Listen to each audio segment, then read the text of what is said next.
Today I'll be briefly talking about this miniature display case that I purchased primarily for protecting whatever miniature I'm working on at a given time. More specifically, the protection is from two indoor cats, their boundless curiosity, and mostly their shedding fur and dander.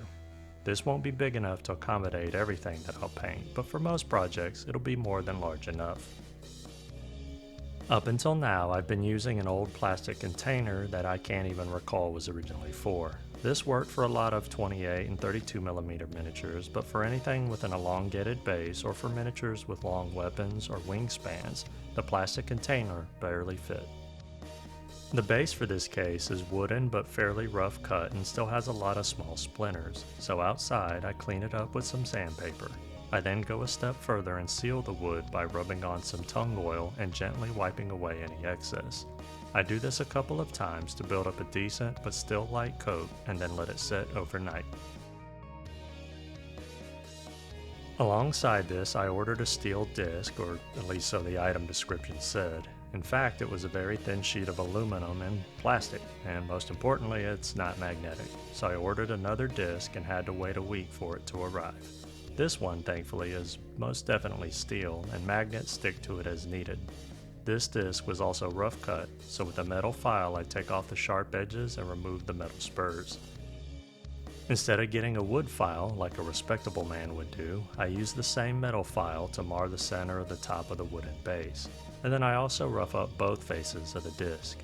This roughening of the surfaces will help create a better bond with liquid nails as I combine the two pieces together. I then let this set overnight.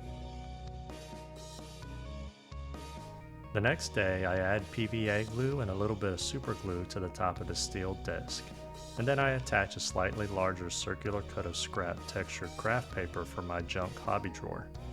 With an X-Acto knife, I carefully cut the paper to the correct size, following the edges of the steel disc. The craft paper is white on the bottom, so to hide that I use a small amount of acrylic paint that matches in color, in this case Liquitex's deep red, and I only paint the white bits of the paper.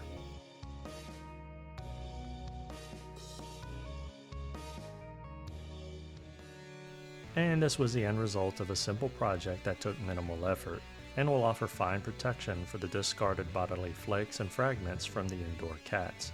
The display base with a glass dome cost about $15 from Amazon, whereas a 3-inch steel disc cost nearly $20.